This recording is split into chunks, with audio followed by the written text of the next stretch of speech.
Jay, are you okay? No. Have you Why aren't you recovered okay? from the trip yet? No, I'm really tired. That's- No, I'm fine. Let's go. I thought we were going. I That know, was we going. are going. Let's go. And now we're rolling. Okay. He's rolling. Now, Jason, Now- could you snore in the mic again? Now, Jay, are you going to snore again in the microphone? Guys, we're back from Merle Fest. Jason still is not recovered. That's I right. have a cold. I haven't recovered. I think from we record having- podcasts where one of us has to be stuffed up. Is that, that- what it is? Yeah, I think you were. Jason was stuffed up last versus time, Sierra, yeah. and Yeah. one of the ones with Ellen Mundy. It's just either that or we're just sick all the time.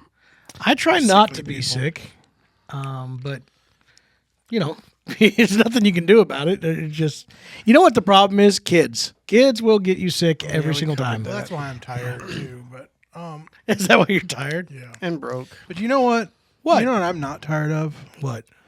Discussing our favorite acoustic albums. Is that what we're going to do today? Yeah, let's do I that. guess we're just gonna jump Okay. right in.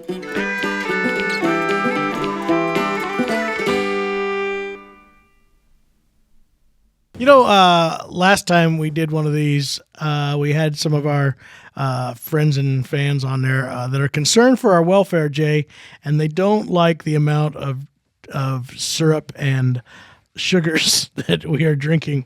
Jason, this is a 0. I have a 0 too. John put Coke in this just so you. Yeah, I got a water bottle just for this. full of soda. It's I got That my way you water can't bottle. comment on him. My wife Well, decided to get me a water bottle last Little do night. you guys know this doesn't have soda in it either.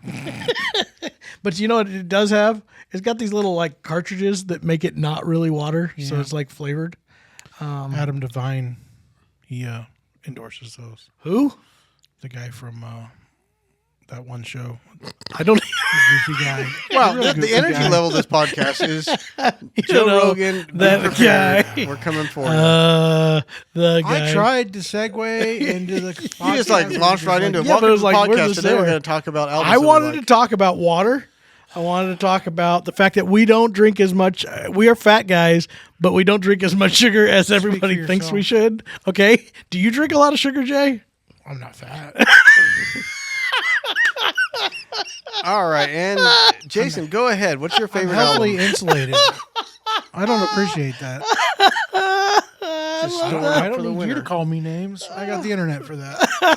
You do. We do. We definitely have the internet for that, which is always a good time. Jason, In case anybody Jason missed did it, this the Jason- whole way. We were driving back to the airport, and this is from Wilkesboro, and Jason the whole time. Not only am I tired, but I'm just tired of you guys. It's wearing me You down. need a vacation from everything and everyone. You Did he Your just have a kids. vacation that long? Not I've long had a ago. vacation in 2 years. Oh, okay. Are you kidding me? And I was wrong about that. Jason, I have prescribed for you a vacation. Leave your wife and kids at home. Well, let's see. That's the truth. We When are talked gonna about have it a before. There's no chance to such have thing as a vacation, family Jeremy? vacation. Like dads don't get a vacation. When are we going to get to go on vacation? Because John's going on vacation. He's going for like a 3 Let's month. see, we have to I am. It's a 3-month vacation. You want to know what that my I'm attitude going on. problem? If we're going to come clean, Let's we're come gonna be clean. candid. Right before this podcast, Jeremy goes, flying out 5 a.m. Sunday morning. Just a We're reminder. going to Washington D.C. We're gonna You're talk excited to about some it, Jay? Political people about politics. We're going there to advocate for music in the schools. Part of the NAM fly-in. It's supposed to be very educational. it's We'll early get to and see I the just inner. got We're going to back. see how the sausage is literally made. I don't think right now, I don't care what side of the political spectrum you're on, nobody wants to see what's being made right don't now wanna in see- I don't think Washington. there's any sausage. I don't being want to see made. anybody's Machines are sausage broken. in Washington, D.C. right now, Jeremy. Watch out for those bathroom stalls. I've heard. Anyway, Oh, we'll get to weird. see Sausage the made. inner workings of the government. We'll get to see the sites down there. I mean, there's monuments and We're there's going to White meet with our Houses and- local our representatives. we have a meeting scheduled with Eric Burleson, and we're going to tell him about how much music in the school helps with kids' well-being, Brain development. being part of a group, and social development. Brain development, it helps with other things. I mean, Look what it's done John for our and I social both started with orchestra in the Denver schools. Yeah. I don't think did they have that. orchestra out here. Look It's at your more band brain in orchestra. social development. But I look mean, at the you. career that it helped me launch, even though we were already playing music. Look at the career. Look where we are now, Mom. I'm gonna tell him that. Look how far I've come, Mr. Burleson. Maybe we should do like engineering in the schools or something. Jason, STEM. you are literally falling asleep. You know, maybe We should maybe make this a coffee podcast where we drink just. Cars and coffee. Okay. Comics. All right, I got a better idea. Let's get back to what drinks. Let's make this a bourbon. And Jason will be asleep then. I would love bourbons, and we could sit here and drink various different. high pitched. They'll be like, I like the idea of bourbon podcast. Can we do it? You go get one. I'm fine with it. Jason, what is your favorite bluegrass album? you know what? Go. Just jumped in. No, we just I decide. want to talk about something else first. I hate you guys. Jason, You know what I never get tired of talking about. What do you never get You know tired I'm of never talking tired about? of talking about our favorite bluegrass albums. Is it a bluegrass or acoustic album? should It's acoustic albums. Acoustic. We should Let's go with rank that. our favorite bluegrass acoustic. Are we ranking them or albums. just discussing them? We're gonna rank them and discuss them. I missed. We're gonna discuss. I missed the ranking them. assignment. All right, ready? Who wants to go first? Jason's ready to get this thing going. Idiot. Okay, so the idea, I think we've got some really cool listeners out there. Some of them are new to some of the acoustic world. I love every time we discuss, we do our shop talk every Wednesday at noon, and we have new songs, and people go, I'm going to have to look up that album. I've never heard of that band. So we thought we'd share some of our You wanna favorites know- and ones that influenced us the most so that these guys can maybe look You it know the up. whole reason I picked this. experience. Topic? Why did you pick this? Because I it was figured easy. we'd fight about it, Oh, and that's always fun. So let's fight. We'll wrestle. Oh, so we got to All right. we got to We're wrestle gonna debate. for the top. We're gonna debate. Okay. Okay, so I'm gonna start out. Go. You guys ready for this? I'm ready. This is not controversial. I think you guys will agree on this one. A seminal bluegrass record for the reason I picked this one, and you'll see how I picked a bunch of compilations because You spent time This on is going to this. sound so weird No. because you keep talking on your sheet. with it's me. good. It's better than John going. Anyway, I Sorry picked about this your compilation as my speakerphone first listener. because it's got three seminal bluegrass artists, bands from the second generation of bluegrass. It's Bluegrass, the world's greatest show, That's a live fine. from the Birchmere. No, it's not from the Birchmere. It is too. It says on the cover. Oh man, From the maybe I'm Birchmere. wrong. They couldn't get the right photo. Yeah. All right. It was actually at the. Bluegrass, world's greatest show. This is a great album. It's got two different versions of two of the early second generation bluegrass bands, and then the almost original Todd Phillips sitting in on bass, J.D. Crowe in the New South. But it's got the original Country Gentleman, the original Seldom Scene, the at that time the Seldom Scene, and the at that time Country Gentleman. Yeah. So you got guys like Eddie Adcock. Yep. You got John Duffy, obviously Charlie Waller. You got J.D. Crowe, Tony Rice, Ricky Skaggs. Well, no, Bobby Hicks wasn't there, but Jerry Douglas, I believe, was there. Todd Phillips playing bass. I mean, this is like Legends. the coolest. It was Ricky Skaggs. It was Yeah, the I J.D. said Crowe Ricky band Skaggs. that I had said Ricky Skaggs, Tony Rice, Jerry Douglas, like you said, and J.D. of Crowe. course J.D. Crowe And then Todd Phillips. and Todd Phillips. You said But that. anyway, that's super cool. It Have some is of the great. coolest early original music from those bands. Like you got Two Little Boys on I there. You think- got things Bottom of the Glass. Yeah. Things like that. So cool. I think you mischaracterized it. You said it's a compilation. I don't It's a believe it live is. record, It's and a live show. it's a live show, but it's a compilation of multiple They just artists. selected- Okay, Select they've songs all from been put into a one live. group. I got you. Are we really going to debate that? You said you want Anyway, some debate. so You that's wanted to my- argue. I'm That's my putting number up 5 arguments. pick. What say you?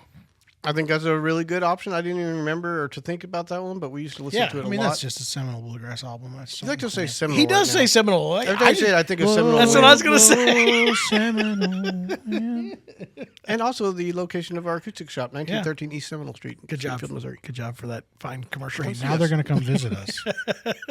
God, idiot. Yeah, really good album, really good. And the hearing these guys live, I mean, that's different. You get to hear Yeah. them interact with the crowds and really put on John a Duffy performance. being a showman. Oh yeah, A lot of cool stuff on that record. I recommend you look it up. And it actually is. I didn't think it would be on Spotify or any of the streaming things. It is. It should It's be. out there. If it isn't now, Sugar it should Hill be. put it out. Yeah, it's good stuff. Great album. All right. Good call, Jason. I have That's to. my number 5. It was not on the tip of my tongue for albums that we were going to bring out, but it is definitely the more there. we're talking, the more I'm going to think of things I should have picked. Or You ones can that- still there's pick gonna be, them. I mean- We haven't said them out loud Should we say yet. our top 20. No, we're not doing. No, I mean you could. I did. we create really an, working I had this? an alternate. Yes, we're going to create 5 You guys are going to tell me your 5. Yikes. I did create an alternate because it's not technically acoustic, but man, it's one of my favorite records ever. We'll talk about that. I know what he's later. going Right to now. say, and Guys, he's go. wrong. You can't use that one. John, what is your? One of my favorites. I'm not even going to rank these because they're all, in my opinion, Well, you're some of the going to great have. favorites. I mean, Not you're gonna gonna, do it's it. going to be taken as your I number won't 5. do it. This is You know not what? my number 1, but it is definitely It's your one number of my. 5. It is. It is what it is. You're going to follow the format and not be here at all. I'm not will going to do it replace that you. way. You can replace me. All right. So your This number is- 5 is. This is sort of a compilation, but it's not. It's an album that was put together, and it did bring together some. It's a kind of a greatest hits album, but Osborne Brothers once more from the top, Volume 1 and Volume 2, put in I think into one CD actually. That is to me one of the greatest of all times. This is when Osborne Brothers. Bobby has been a great singer. There was a peak seminal right there for you, that had some of the greatest You seem to want to use vocals. Seminole a lot. I believe it's pronounced Simole. I'm not going to say this Subliminal. was the best vocal band that they had, but I do think this was when they were at their peak as far as they knew exactly who they were. The When was that Osbournes. recorded? The 80s? This would have been, like late 80s, like 88, probably 89. Yeah. I'm going to guess somewhere right in there. It was a band who knew who they were. The whole group was tight. They'd already had established some of the greatest hits in bluegrass and country music at this point, and the vocals were still fantastic. So to me, this is the peak of the Osborne Brothers. Once more, I agree. Volume 1 and 2. I agree with that. We pretty that much it is learned also- our harmony yeah, parts exactly. from the Osborne Cool Brothers. thing about listening to that is those. it's also very seminal in our development. It's not Are you one of getting the records we paid listen every to. time you say that? Or is this a drinking game? There's a counter. This is Pee Wee Herman's day of the word of the day. This furniture does look like that when the mouth comes open. Cherry. What is cherry? Cherry. Cherry. This is Cherry. You look like you're sitting in cherry. It was a blue. What? Moving on. What are you talking about? chair. Talking with about the Pee mouth. Wee's Yeah. Playhouse. Cherry? Like Cherry. the tree? It was called a chair. No, it was a chair. All right. Gosh. I'm going to change mine up a little bit. I had a different one picked, but then I got to thinking. Oh, great. Can I tie? Can I give a tie? You can I'm do gonna it. give a tie. I told you this is can't all got. tie. We have Yeah, scrambled this his. is a tie. You can do this. A Scrambled tie. it. We're not in doing fifth it the way place. you wanted it, Jay. Lone Sorry. Star Band, Looking for Yourself, and Third Time Out. I think it was called just Third Time Out, right? Their first big one. The Blue album. Yeah. Turquoise Blue. Yeah. Those were probably the most influential for us when they first Are came you out. talking about Who's the, us? Who's As the Chapmans. As we listened. Are you talking about the one?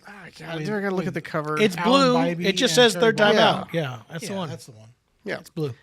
So those were my two that really changed because we were always really in the Doyle Lawson. We were in the Osborne Brothers and Bill Monroe. We were in like a traditional bluegrass album and the ones from Branson. What are you? What is it? Seminole? It's a seminal act that did Old Home Place. The Osmond Brothers. No, nice try. Tony Orlando? Gosh. What are you talking about? No, from Sedalia originally. The Dillards. The Dillards. Yeah. So we listened to all that. And we're in that more traditional sound. And then Third Time Out and Lonesome River Band came out with these albums that really kind of, I wouldn't say it changed or something, but it expanded it. By the way, I want to point out we did have Hinckley trying her hardest to help you with that answer. I'm not allowed to look because Hinckley's not here. She is here. Can we just address? Hey, Rodney everybody Dillard at home, and the Dillards. Hinckley is here right now. She's gonna be Jeremy's assistant for the things he hold up a can't sign. Dillards anymore. I was thinking of the Darlin family and I couldn't get Dillards. Anyway. You know that would have Wow. helped us all to help Would've, you out. but- Despite that, my picks, and I was thinking You more tied of what those influence. two, huh? Yeah, because we used to listen to those things like nonstop. Dan Tominski on mandolin for Looking for Yourself album. That was really a turning point for me on mandolin. And then Alan Bybee, first time I really heard him on the Third Time Out album. Listen to Dillards? or the Texas. What's that one? Something Texas. It showed you guys. Miles are and so- Miles of Texas. Miles was and Miles not of on Texas. that record. I don't believe. Yeah. Yeah, That was it actually- was. Alan- It was on Adam- there. It was on Alan there. Bybee's solo Yeah, on that. It was. Thanks a lot. It was. I stole all of them. Okay. All right, so those are mine. Those are your two, but that's cheating. So For you fifth pick place. one. You're gonna have to pick one. My favorite is the Third Time Out Looking for Yourself album by Lone Star Band. You're cheating. You're cheating. I will not By the allow it. Dillards. All right. I'm gonna look at my Tony list because I Orlando. have a list, but I don't remember where I have a put these list? on my list. I really All right. did not get this assignment. 4. I didn't make a list. I'm flying off the top of my. What part of rank gonna your do- top we're gonna- 5 acoustic It albums? said we're going to discuss. It says rank There's your no top 5. Does it say it top I'm 5? literally gonna look it up. John. I didn't read. I was reading. I was driving down the road. Yeah, exactly. So that's going to be an excuse now. It didn't say it, but then now, I didn't read it because it didn't say it. It All right. may have been. Anyway, I don't care. I looked at my list, and my number 4. Okay, go. Again, a It compilation. could be a tie if you'd like. It's a compilation. It's tied for number 4 and number 4. Tony Rice sings Gordon Lightfoot. Ooh. You know what? Every time you mention something, I'm thinking, oh, there's another one I should have said. Okay, Tony go Rice, ahead. I was trying to figure out what it's got to be a Tony Rice record in my list, right? And I'm thinking, man, what was my favorite? And honestly, compilation, because I think some of the best work that he did was Gordon Lightfoot. I agree. You have a very Recreating good those, argument, my friend. So Tony Rice sings Gordon Lightfoot, got all the great hits, incredible compilation record. These are all like Sugar Hill. No, I guess that would be Rounder, wouldn't Yeah. it? Okay, never mind. I was gonna say I picked a lot of Sugar Hill records, but I think I just picked one. I like the rap group. That's Cedar Hill. Dummy. Frank Ray's ripping, busting rhymes. You dummy. Go ahead. Anyway, I think I don't know if this warrants further discussion, but that's a good record. Well, right let's now with debate. Frank Ray rapping on stage, I can just Frank see him Ray. in his Said hip hop, Keep it to hip to the hop. For those who you should all look That's an insider up joke. Frank Ray and Cedar Hill, and if you imagine They're that as not a, the rap listen group. to the album and then say if this were a rap album, All right, Jason, what was your 4th? My 4th. Tied No, I for, agree. Gordon also Lightfoot, tied for 4th. I used to, I think Gordon being in the Lightfoot bluegrass stuff world, is we great. probably wouldn't have been introduced. I hate to say that because he's such an incredible songwriter, but I don't know that we would It's have hard come to drink my across soda Gordon with the Lightfoot bottle in this position. and really appreciated how good a Do songwriter. I look fancy when I do this? I'm talking right now. Use your other hand, you moron. I don't think we would have discovered Gordon Lightfoot if it weren't for Tony Rice's album. Imagine how much more fun this would be with bourbon. We should have just made the top 10. And if you had to take a drink every time Jason said Seminole. We'd be drunk right now. First of all, what's yours? I'm going to talk about another album that is not in any order at all. It could be third, So it could you're be number second 4. one. John's 4th favorite album. John's number 4 favorite acoustic record. All right. All right. I'm going to go with this was a hard one because there's 2 of them by the same artist. So I'm going to put these 2 together. Tyme. I'm doing it. I'm tying these 2. Same artist. I'm doing it. No. Yes, I am. And this was really hard because I was going back and forth with as I was thinking. Dolly Parton came out with 2 acoustic There's no albums. inte- Shush. There's no integrity Shush. here. They're different You're times. ruining the It's almost as if this Theme's podcast is integrity. pointless. Go ahead. There's one of the great live concerts of all time, Heart Songs. It's a fantastic album. But I was just going to put that with the other album that I also love from her. No, I love that album too. That was real close. But Little Sparrow, as far as an acoustic album, these Wow. are Dolly not Parton. straight ahead. There's a couple of big ones. I knew you were going to do it. You just knew he was going to do it. Yeah, I thought that's why you were choosing 2. Yeah, that's why I chose two. I mean, those are the seminal records when it comes to the pinnacles of Dolly Parton's Bluegrass. acoustic music. style. Acoustic music. All right. Dolly Parton, Heart Songs, and I think- Little Sparrow. Both of those are fantastic. Great musicians on both of them. And some of them are shared in both. And also vocals. She was bringing in some kick butt vocalists to sing parts with her on both of those albums. And recorded in the Little Sparrow. That's one of my favorite Gary Pachosa mixes out there. I think I have Speaking a of Gary, did you know? 5.1 Did you guys know CD. this? What? I just saw this because Allison just posted a video, like a behind the scenes of the thing, talking about it's been a month since the new Arcadia. album? Did you know Gary recorded it? It would make sense to me because I said She it hasn't was- recorded came with back Gary in to so that. long, but now they just came back to it. That's pretty cool. I It thought makes that sense was when cool. I listen to it. I was- was he like, was in this the- is a little more like the Allison tones. Unless that he I was remember. acting like he pretending like he recorded. that would be but I cool, don't think too. that'd be true. but that'd be cool too. Nice little yeah, sidebar there. that was out there.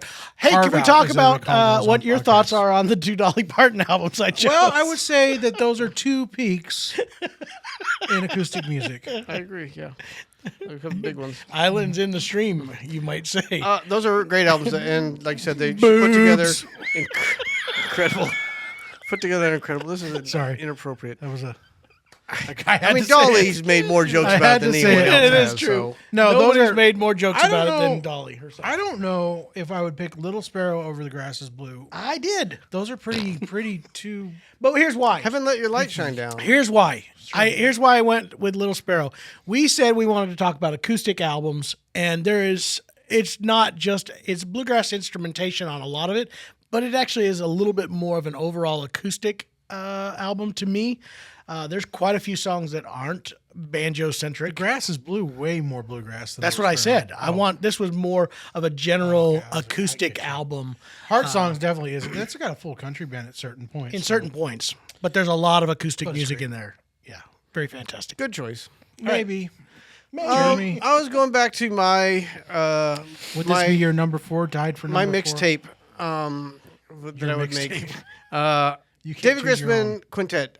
We grew up listening to again traditional bluegrass, but then somebody said you gotta need to listen to David Grisman, and we didn't really do it very. Dad had his own style of music that he liked, and it wasn't that more progressive stuff. But then when we first heard Grisman Quintet, Tony Rice, I think some of his best playing on guitar was on those that particular album. David Grisman, I couldn't believe how many incredible melodies and chord melodies he can write, and that album obviously showed that off. You had just Daryl Anger, I think, on fiddle. Just incredible musicianship, and at the time just blew my mind. Nobody I'd ever heard did that sort of stuff. It is a pioneering record. Some say it would be a seminal acoustic jazz record. I can I just would imagine agree. what the thumbnail for this podcast is going to be. The title. Jason's Seminal top 5 seminals. No, that's a good. With lots of moaning. I and agree. gasping. It's very good record. I know you guys didn't quite get into it as much as I No, did. I I got do. into No, the I instrumental stuff for a while. I think you you may have burned me out on it, honestly. I probably was into it even before you were as excited about this. a I contest. loved this music a lot. Like you said, to me, the Hot Dog album, which was put together, and I think that was it had some of the songs from the first album and the second and the third album, whatever it was. Anyway, some of the best Tony Rice playing of all time. The instrumentals were all great. I have never been an all instrumental fan. I can't listen to an entire album of instrumentals. That's just my can, but I personal. don't choose to. Yeah, I think enjoy that was probably the only stuff that I could do that with.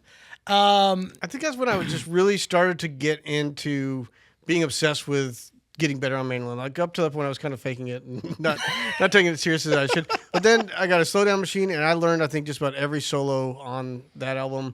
Again, I mentioned the third time out, and Lone Square Band, same thing there. It was around that time period that I was just learning a new So solo this is every other actually day. Jeremy's This is my personal most development. influential albums. But that's what why he's they doing. also became my favorites. I guess that makes sense.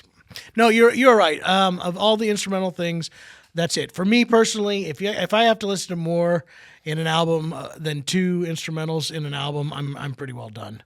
That or Tony Rice, Devlin, pretty great record. Still, as You much need as a I love measure. Rice, All right, can't do it. referencing the list. I'm shooting just from the hip. This one's. What happens if changing we mine start? up. What happens if one of us chooses the same record? What if gonna we do chose? that. What if we choose the same? I already know what my number Those one can be is. different levels. I know that my number one is going to be what Jeremy's going to say because this was asked of us actually this weekend. I don't know if it was asked of you, but me and Jeremy both, and Jeremy stole mine. It was asked. Yeah, so there you I think go. I said the same thing. So You probably did. Someone All got to three change of our us. number one. All right, my number 3 top, and mine have turned out pretty bluegrass because you know what, acoustic music and bluegrass are pretty well synonymous. There was a You know, seminal. when, in your yeah, development. when you're talking about seminal acoustic instruments. You said acoustic instruments. shush, That's the deal. shush. I'm going to tell you my third one, John. Ready? Go. All right, Doyle Lawson and Quicksilver. The news is out. Ooh, that was on my list. The news is out. It's really good. It is. Very great. That's the first record. Well, not the first record because there was a gospel record before that. The first all bluegrass record with Russell Moore, Scott Vestal, Curtis Vestal. Curtis was not on that one. You are wrong, Liar. sir. You're You are lying. wrong. Ray Deaton was on that. We're gonna fight. The Not on the that gospel record? album was Curtis. Ray Deaton is on that. Is on the News Is Out. You're gonna be. I Go wanna ahead, look look it this up. up. Go look it up. I don't You're think gonna we'll- be wrong. I don't think you it'll show will up. be So wrong. this podcast would love for you to do some research while Okay. We'll move on from him while he's doing Can I it. say But something I a will little promise you that is the controversial, truth. some The inside truth. ball talk or something. Go for it. I thought it was a shame, and I could get flamed for saying this, but Doyle kind of turned away from this album once he decided he was more gospel. He didn't like some of the subject matter of some of the songs, and he. It was only one song really that did it, which But he is wouldn't my cover any of favorite. the songs after that. He didn't want to be a. He did. They reissued that album. I mean, live. Like he didn't do Misery River and Wrong. Yellow River. It's Curtis Vestal. Ray came in on the record after this, which is Once and For All. Or no, what was the one? For always. There's one record, and then there's the one. It says on Doyle Lawson's Quicksilver album, The News Is Out. The bass was played by Curtis Vestal. He was part of the Southern Connection band, from whom Lawson recruited 3 members, including Vestal. Later, Ray Deaton replaced Vestal and became the new bass player. I still don't. I know that cover, and I know Ray's sitting on No, that cover. it's not. He's holding a paper. I know he is. But Anyway, here's the cover.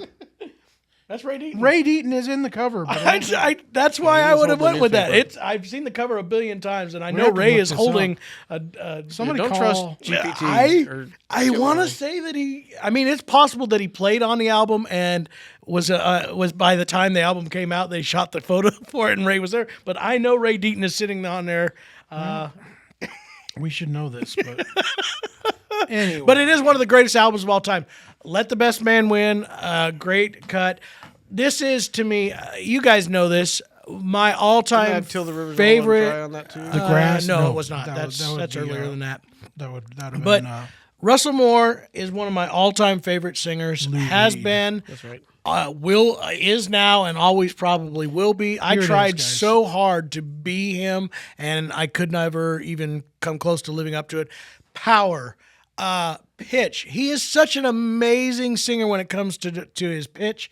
It's crazy how much he's able to just live, and it was great to become friends His with him. phrasing, the way he phrases things. He's just And a the whole incredible band, singer. Scott, we had so much fun on the road with Scott later on after this album. But you had songs like, again, there's an instrumental I love, Up on the Blue Ridge. Scott Vestal wrote that song and played it on that album. Ooh, what a great cut. Here's the The definitive research according to Jason and Google.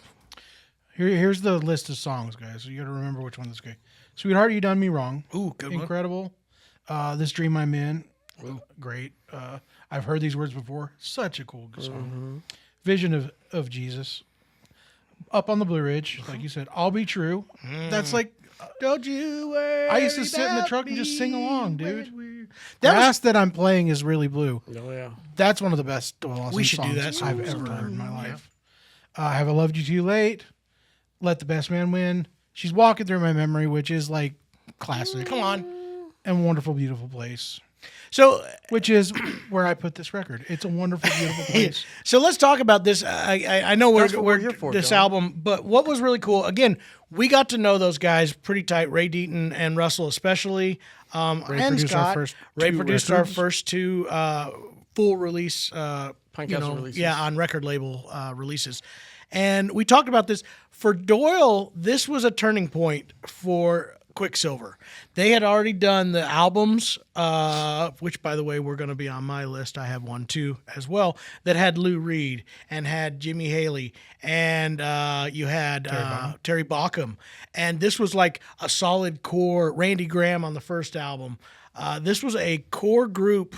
Second album, Randy Graham came in. Sorry.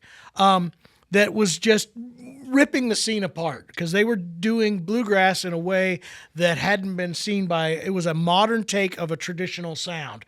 It was the best vocal tight run that they'd ever had, and it came apart. And Doyle had to put together a new album, and he used a new band. Sorry, and he used a band mostly that was already intact called Southern Connection. You mentioned that in the group, which We was actually sat backstage one time at a show in Washington with Russell, and we discussed his decision-making process when he was asked to join Doyle's band at this time, and he really wasn't going to do it. Yeah. He was really into their the band Southern was doing Connection. well. They were doing well. They were. He And made at the that leap. point, Russell was playing mandolin. Yeah, We he had was. another, and his name escapes me right now, and I apologize because I do know this. Scott and his brother were both in that band, and they sounded great. If you haven't listened to the Southern Connection album, it's a great album. And then Doyle's like, we're going to bring these new guys in, and it was that entire band minus the guitar, and moved Russell over because he was playing mandolin. Doyle, Doyle said, I'm going to play the mandolin. So If you don't mind, son, I'll play the mandolin. but I remember talking with both Russell and Ray about this. When they put together that band, it was a no-nonsense. Doyle said, if we're going to come back out of here, we got to be twice as good as the last band because all everybody's going to talk about is going, because they're familiar with the original band, they're going to go, that ain't as good as it used to be. Man, when he lost that band, it wasn't as good. And he came out, and in my opinion, as much as I loved that other band, that was to me the Good ultimate stuff. Quicksilver. Good stuff. Even Allison agrees you can't beat Russell Moore. No, and you shouldn't. if You you're gonna should place a not member- beat Russell Moore. Nobody should beat him. Plus, he's like He's a big guy. taller than me. Yeah, he would kick my butt.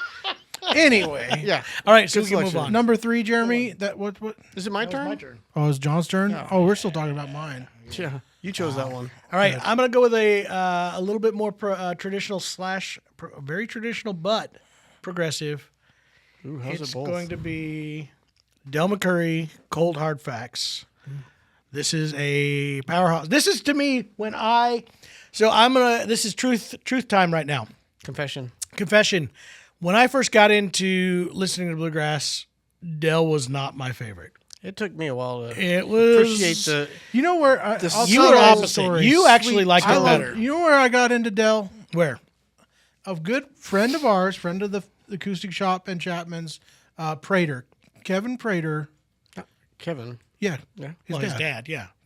Yeah, Kevin Prater, Josh's who is dad. Josh's dad. Yeah. Prater Family Bluegrass Festival. He used to go around and press shirts at bluegrass festivals in Missouri, and for some reason, me and Kevin were hanging out a lot, right?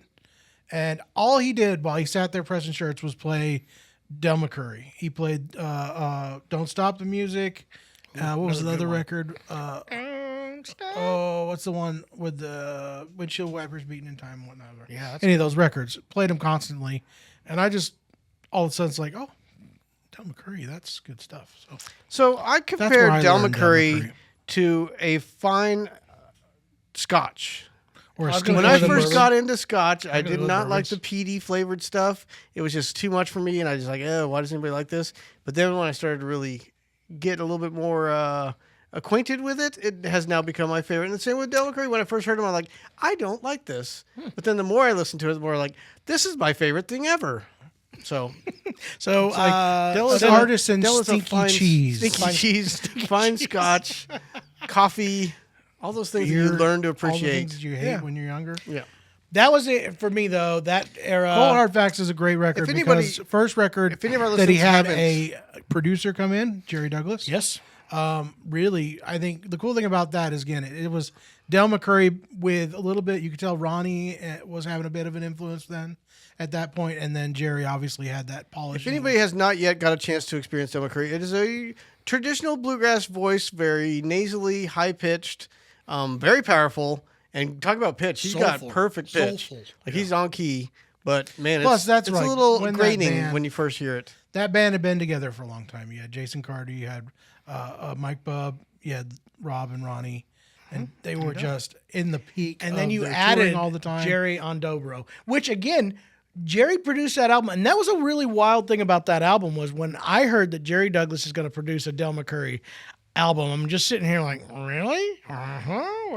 Because you're kind of like, is he going to take all that character and kill it? I think he just put a little extra polish on it. That was the deal. That was what I was about to say. When you got that album, Jerry's playing was a little bit more, I don't know, it was laid back and also gritty at the same time and kind of leaned in on what Del was kind of doing, in my opinion.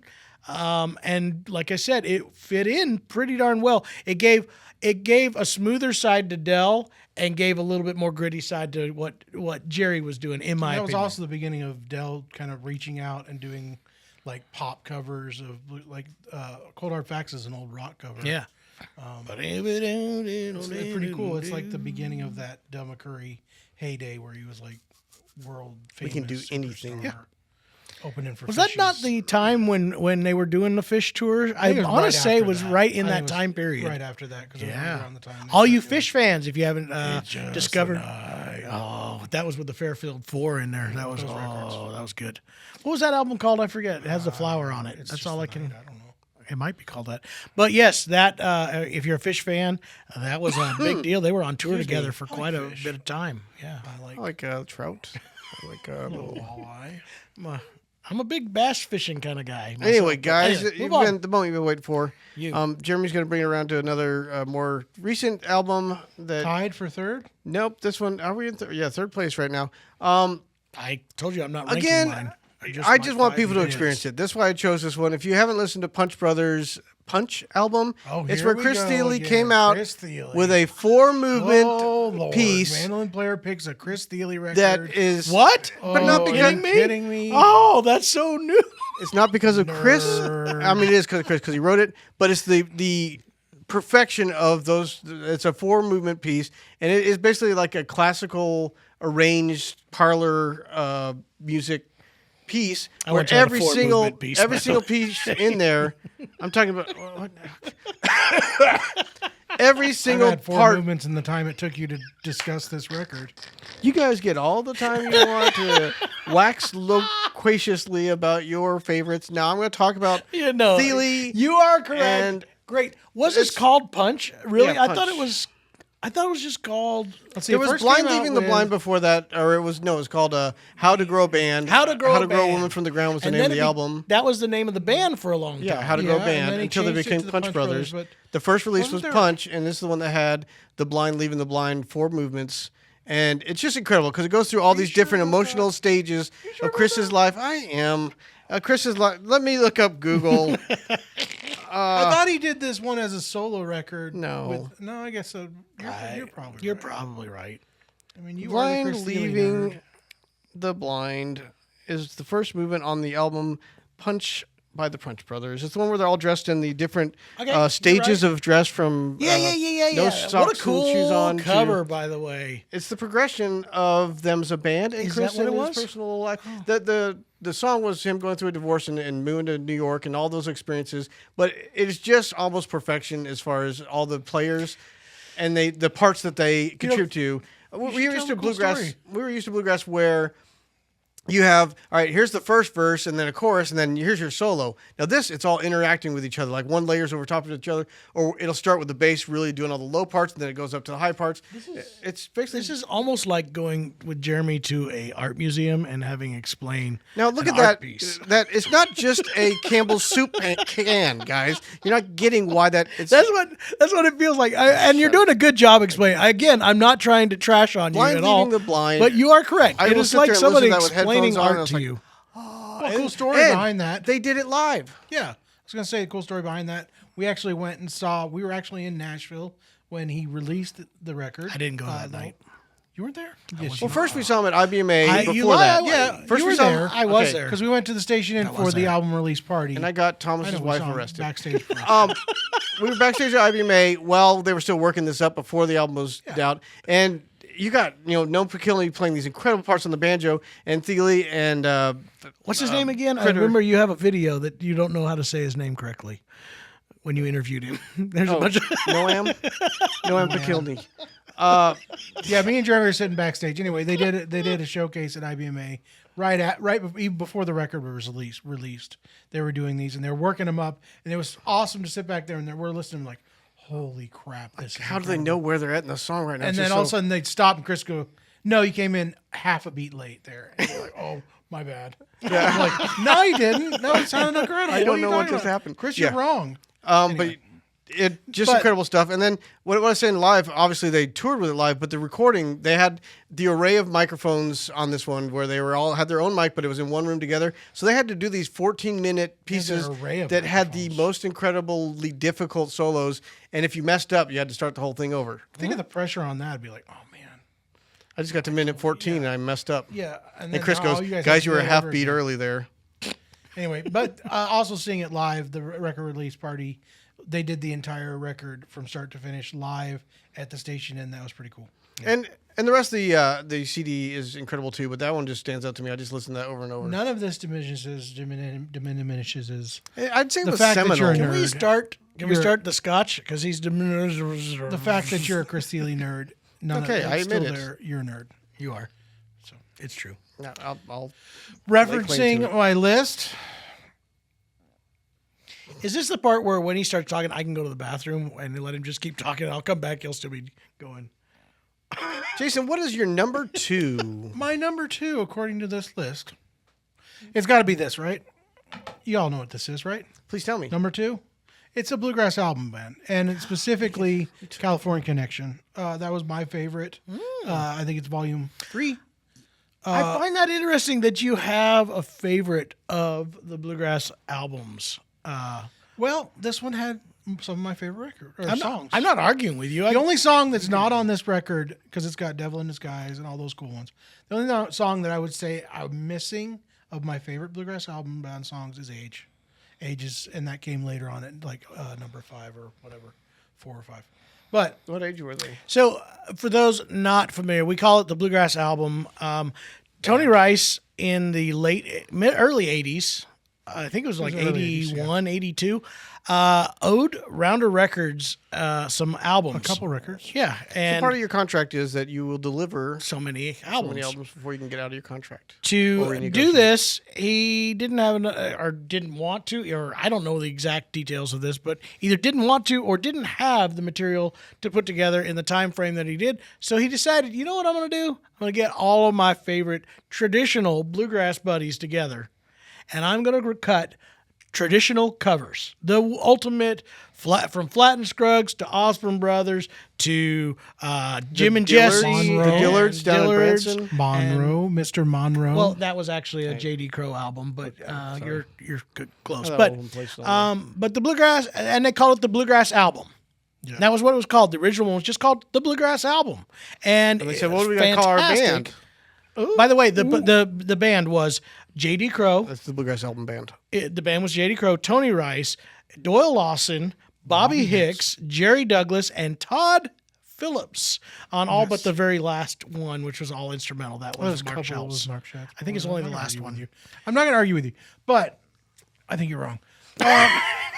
The thing about this is this became like the third or fourth generation. I'd say a seminal album for most. really seminal in I'm not gonna do introducing it. I will not join the in on fourth this. or fifth It's or basically- sixth or It's basically third the jam generation. session Bible. Yeah, well, it became like reintroducing these songs to all these young whippersnappers of our age, and then later on, it's still the kind of introduction to all these original tunes. I know Ron Here's the- Block was asked, like, how do I become a better musician? How do I do well in jam sessions?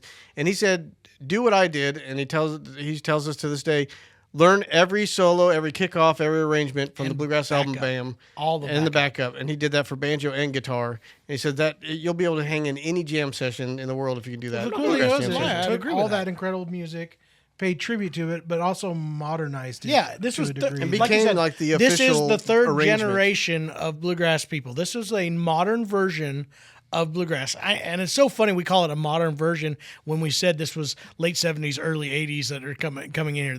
That stuff was that generation. Yet we're calling this modern bluegrass, but it is. It was such a big change that to this day, that's what most traditional bluegrass bands are going for right now in that sound. That's what they consider, to be. At the time, that would be Traditional the modern. pinnacle of perfection in bluegrass music. I mean, Dude, you couldn't get I don't better know players. if it's still this time. I would. Well, yeah, there's been some incredible. Could music, you but think of?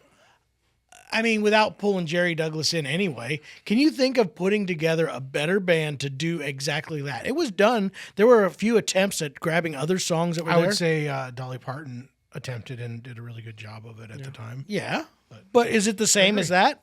I mean, I don't know. You could. I mean, even and the Dolly Parton was half of the same musicians. I mean, well, I guess not. It really, sounds like but- we're doing our draft here. We're going to do our draft for the new album band. You get to pick a guitar player, a lead singer, a banjo player. But see, that was. Let's put that into a perspective too, because it wasn't just the greatest instrumentalists. They were the greatest instrumentalists that were also some of the best vocalists. You had Doyle Lawson, who was known to have the best bluegrass vocal band out at the time. Well, You had Tony. too. Yeah. You had Tony, and you had JD, who was considered one of the, it was a straight ahead baritone, but his bands were always tight vocal bands. I mean, at that period, he'd gone through both Tony Rice, Keith Whitley, Ricky Skaggs was, these were all people who were great vocalists and amazing, top of their game instrumentalists, all in one run. Would you say Okay, vocal I agree mentalists? with you. That would be That's a great my album. number 2 record. You've convinced me. What say you on number 2? All right, this is a tie because I know what my number 1 is, so I'm gonna put another tie in because I have to talk about 2 absolutely important albums. One more progressive and one more traditional. All right, so I'm gonna start with my progressive album. We keep talking about Tony. Tony is the most influential musician to myself, probably you guys as well. I mean, honestly, if you were to really break it down, Tony's probably the most influential.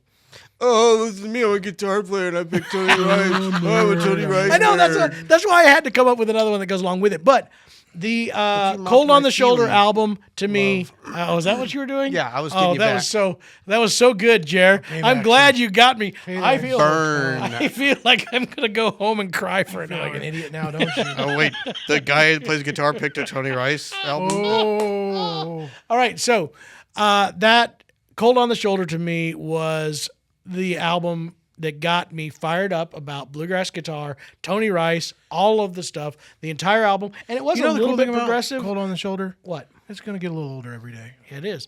It had some banjo, but not all banjo, so it wasn't bluegrass. You know it bluegrass. is. It was jazz. It was You know, all of the it's gonna above. get a little older every day. Thank you, Jay. I appreciate that. All right, so we can talk about All that. you We need can is come back time to really it. to talk about that. Time. I hear you. Okay, enough. Jason. So there's one that I'm going to put in tie, but I also have that I think is almost as important, if not more, is the Flatt and Scruggs Live at Carnegie Hall album. If you go back and pull that album out and listen to what was going on at its time, the crowd that was listening to it, it was a spectacle.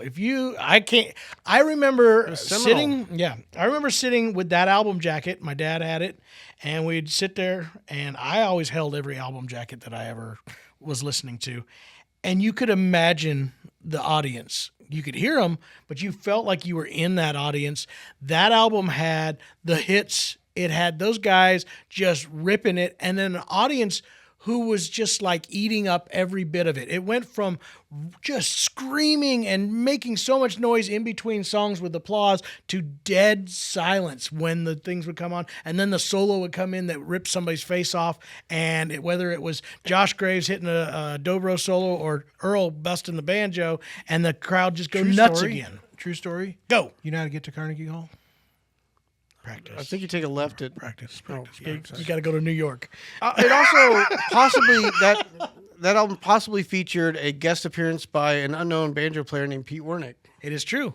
Was He there. claims that he was the guy yelling Martha White. throughout It the was album. not that, but that is such a cool thing that you could hear what Martha White. I had another live album that I feel that's in this mix, but I'm not going to do it because I've already overshot with my triple tie. doubles. You've But already broken the rules. do you want me to throw it out there? No. I got one more live. It's called J.D. Crowe and the New South Live in Japan. And again, it's the same thing. It's this feeling of See, this is unfair because it feels like I'm just picking.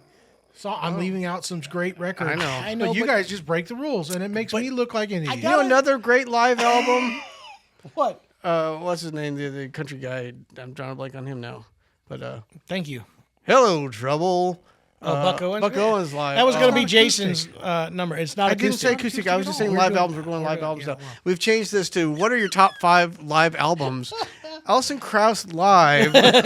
Those are all great. Third but, time out live at the Mac. But those two live albums, can I go back to those? Because what is so important to me about both of those was it felt like they were introducing an audience to music. I mean, obviously, there's some of them in the audience that knew what there was, but it felt like there's an energy from the crowd that they were hearing something they hadn't heard before. that they'd never really experienced before. And you as the listener seem to be hit these guys sucked were at into that that. time. Yep.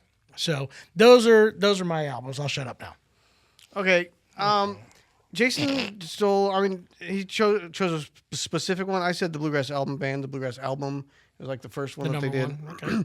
But you want to put them all together? I mean, you could go with the I have Bluegrass to. compact disc, which One was and a two. compilation There's of two of those. Yeah, compilation of the It compilation. missed a couple of songs though. That was kind of a bummer. I keep vacillating between a few that I keep popping up. Man, while there's been some thinking really of- powerful I mean, you got words being used here. Tim today. O'Brien's Ends Red up on Blonde. We're not as stupid as we thought we is were. one of my favorites. We used to listen to That's that a all the great time. album. So I'm going to go with that. I'm going one. to say It's Red too on late. Blonde. Good move. I'm good. gonna Tim O'Brien, Red good on power Blonde. move late in the game. I'm going to Jeremy, mix it up Way right to grow up here now. and actually choose a record. I'm gonna Word. mix things up here, and I'm Tim not choosing the O'Brien, number Red on one Blonde. draft pick. You want to know what I think is you're right on this? I watched this what is it? The Complete Unknown movie about Bob Dylan. And I got to say even still not the biggest Dylan fan. I wouldn't have listened to Dylan, I don't think, if Tim didn't put out this album. And I'm like, what? And I was actually talking about this with Stephen Mojan, not about the movie, but Stephen Mojan was at Merle Fest, and we were discussing various different albums and the songwriters that were there. And Dylan is one of those that the only time I love Dylan is when it's not Dylan doing it. They're the most incredible. That's awful to sound like, but it's just the facts, okay? Actually, there was a video He's on a Casino. singer-songwriter. Casino was doing some sort of maybe a live stream or something, and they were discussing Bob Dylan or some certain records, and then somebody posted in there. It said the only good Bob Dylan covers are the ones that are covered. Yeah, by somebody else. But there is that truth. But the one that really made you understand that what an incredible writer and it was doing. Here's what's But great it's also about Tim's interpretation of all the songs. I mean, the way he did them was great. Like It is. He changed them up, made them fit his style, and they didn't sound bluegrassy. They sounded Tim O'Brien. I think that's why it was hard for me with Dylan's style. I can't sit there and follow the journey of the lyrics the same way as I was able to do with Tim singing those songs, because then you were able to it was beyond just here's a cool poetic. song with a poetic feel and some really neat, but you were actually able to listen to that album and go, wait, there's some really nuggets, incredible nuggets of color and artistic power all the way through this song, and you're able to Some of follow My that favorite Tim journey. O'Brien mandolin The playing way too he was on there. interpreted the melodies, like as the musicianship, because Bob Dylan never had that really. It was I guess- just Bob singing and playing along. And you had but Mark Schatz ham boning. I think you can't had beat that. more melody and more musicianship, and that's what probably made it more appealing. To I us. agree with you. One of the greatest John's albums. button of all is open time. here. Can you guys see his Oh belly man! button? Oh shoot! I blew it open. That's what happens. That's what happens when you drink all that soda. No, you know what I'm that doing? Sugar water. Water. You know what? I'm trying to get rid of the bursting. You're of buttons. hydrated. Speaking of sugar, All right, so that was my choice, Jason. I pulled an audible.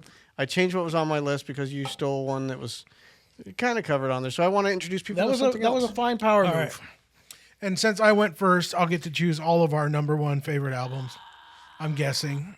Everybody's gonna go. And since you guys have been breaking the rules, I'll break the rules also. do it, And I'm gonna say, Alison Krauss, "So Long, So Wrong," oh, you're wrong. utter perfection in music. They're It's a great album. I'm sorry, I'm not wrong, and you will take that back, or I will fight you, because it is literally perfection. It was perfection to the point that it almost drove them crazy recording it. I listened to a podcast actually about the production of that record. They were nuts. They lost their minds. They worked recorded the so whole hard thing to and then make that threw it thing away, like halfway perfect. through. They were in the studio. Ron had talked about this, where they had the whole thing pretty much in the can, then just threw it away and said we could do better. And They worked so hard to make it perfect, and damn it, they did. It literally is the perfect record, in my opinion. the way it's mixed, the way I will people give come you. in and It's out. probably The way the it's most performed, perfect. It's literally Bluegrass the way Allison album? There's sings. no, I don't care bluegrass or harmonies. what. It is perfect. Start to another finish. one that And I cannot so argue my with Dad. alternative, since you guys have given alternatives, I'm still talking with Dad as kids. Shush. He was really into high fidelity stuff, and we bought I had some really expensive Sennheiser headphones. They were really nice, and I used to sit and listen to that thing. And again, it wasn't just them in the studio; it was Gary Pachoza in the studio. It was some of the best that was the tones first. of any album that had ever come out. Yeah. And honestly, I remember when that record came out, we were kind of like, what? This is a bit odd. Yeah. Because Allison she went through that period where she was having some vocal trouble. Worked harder on her vocals, lightening up on how she sings. Which honestly, I don't know if your guys' opinion now, but it seems like she's going back to a little more harder singing, which I love on this new record. Maybe. I think she's got a little more guts behind her now. But Gosh, now I'm thinking more albums, guys. Stop it. anyway, Cox Family. my alternative, and it's half and half bluegrass or acoustic. And it's got drums, it's got a lot of electric guitar.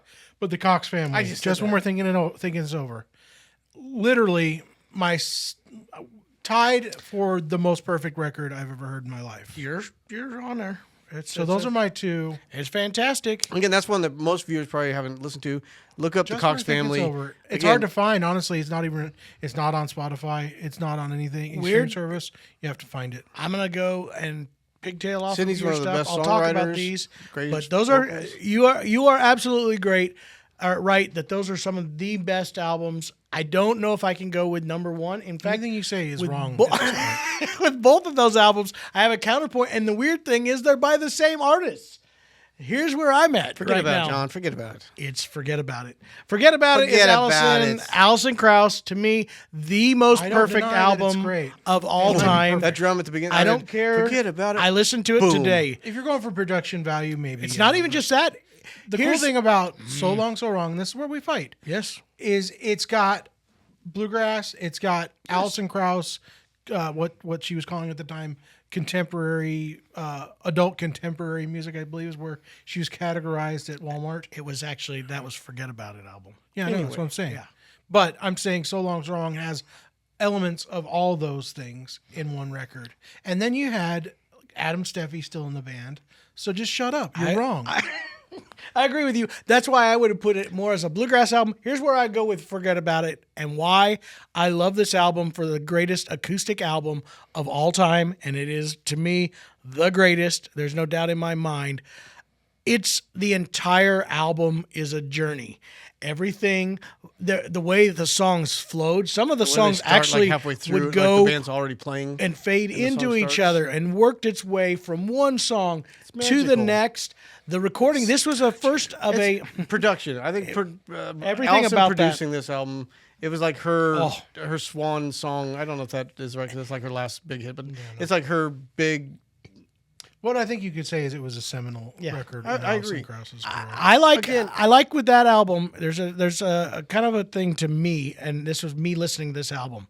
This was in a time period that was followed up when everybody was like, Allison has officially abandoned us. As much as it's funny, So Long, So Wrong was received by half of the bluegrass fans as being an absolute slap in the face to bluegrass people. It's no longer bluegrass. And if you remember right, there were a lot of people that just absolutely said no. And there was a little bit of me in that camp. I agree. Because we're so used to this traditional side of bluegrass and we're not listening to this push. People claim that's bluegrass. But what was funny to me about Forget whispering. About It, what was funny to me about Forget About It was actually the big move where she said, yeah, you think I'm not doing straight bluegrass. Let me show you what I can do with it's acoustic technically not music. a Union Station record. No, it's a acoustic music, and like I said, we asked for acoustic ones.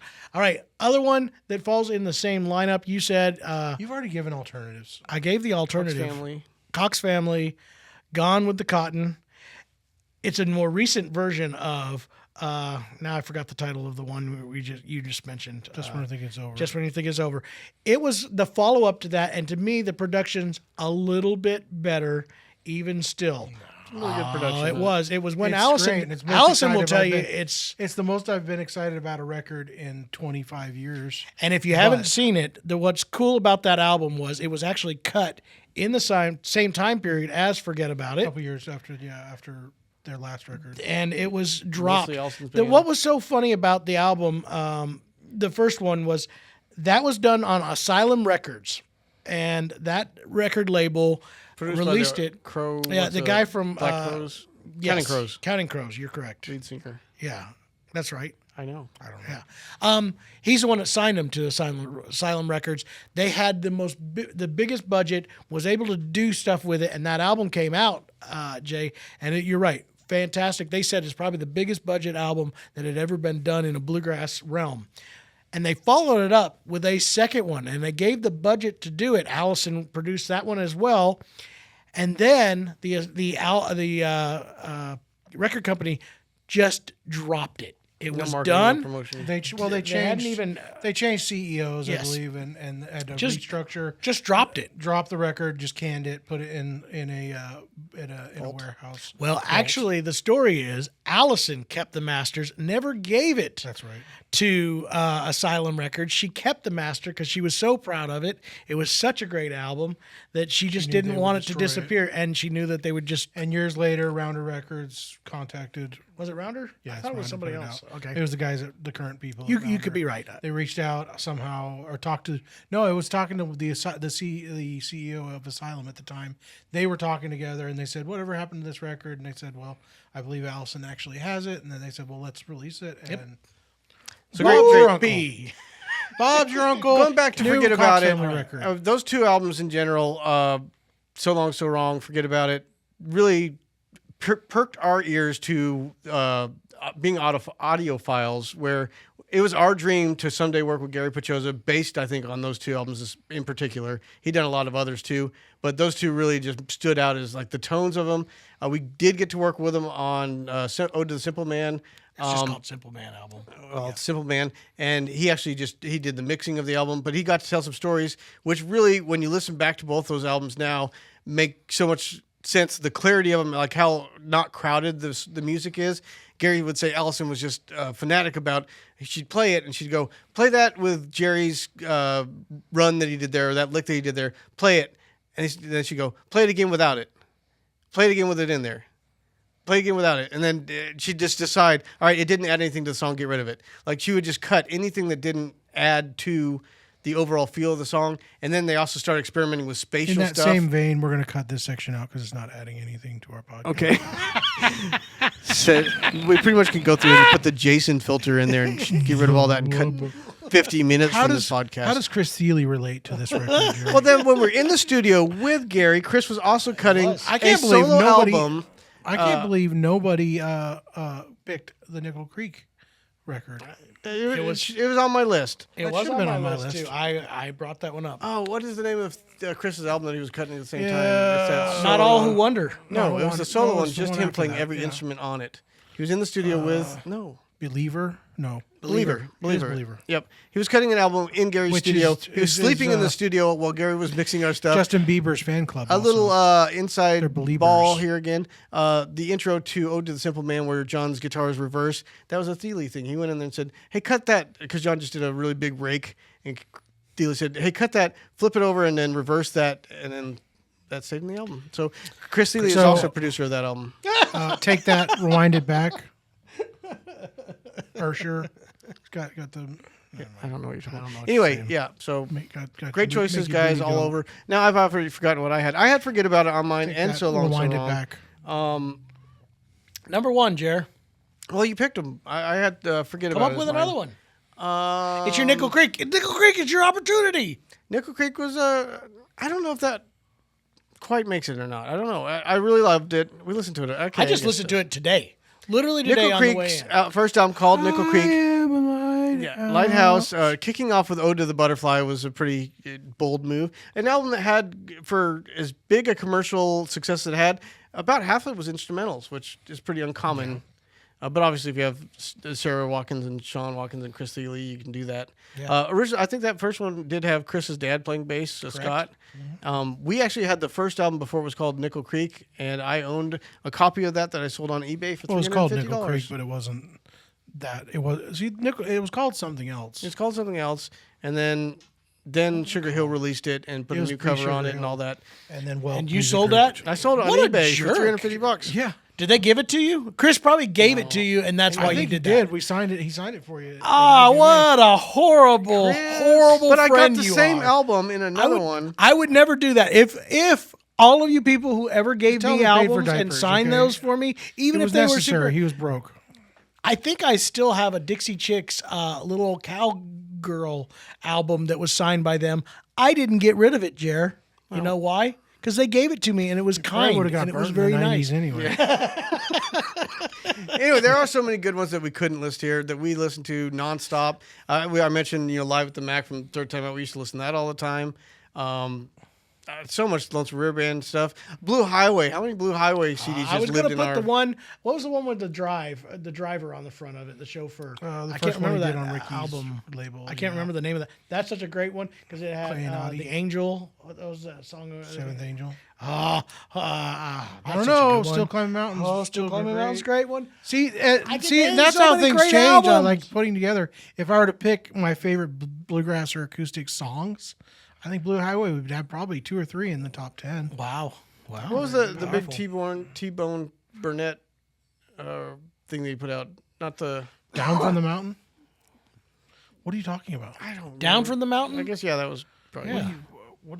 Are you That having was a huge, too. We stroke? put That was all a the time. tour. That was more of a tour. No, there was an album that They had a he record that came produced. out. Yeah. It was like a supplemental for. I saw the tour. We all went soundtrack. to the tour. We got to hang out with Allison backstage. That's the first time I really got to hang out with Ron Block. Name drop a little bit, Yeah, I'm John. going to do that. Boo, boo, boo, boo. Anyway, So many good things out there. You know what is funny? kept ourselves from fighting It too much. was. And But we provided no value for. I hope that people got some I'm ideas not of gonna things they talk can about it now. look for. Like I'm moving on. do some searches, listen to these songs, listen to these albums. I think you'll find that you like them as well. And we're gonna follow up on this at some point because daily things change, right? You can't just list them pick all. There's just so many good ones. do you have any others that you were like on the Skip Hop and cusp Wobble. of That was making fun. it? Ooh, that's a good album. Jerry Douglas, Hop Russ Barrett. Anonymous? I had Drive on my list Barenberg. originally, and I Hip-Hop took it off. But we used Anonymous? to listen to Drive, Drive? all the time. I like Those are good records. Drive. See, that's my problem. If I were to I can't pick those Drive 'cause 2? The 3 of those go in hand in hand, right? I'm You got having Drive a and problem then today with Drive 2? names. It's not Drive 2. It's what is it? Tales from Acoustic Planet 2. Yeah. And then he has the new one, which is Bluegrass Heart, which all 3 of those are technically the same record. But then when I first discovered the Flecktones, you got the live project just called wouldn't Live. call that acoustic. No, I didn't pick it. I didn't put it on here. I'm just saying. Right, far from what was the acoustic, White?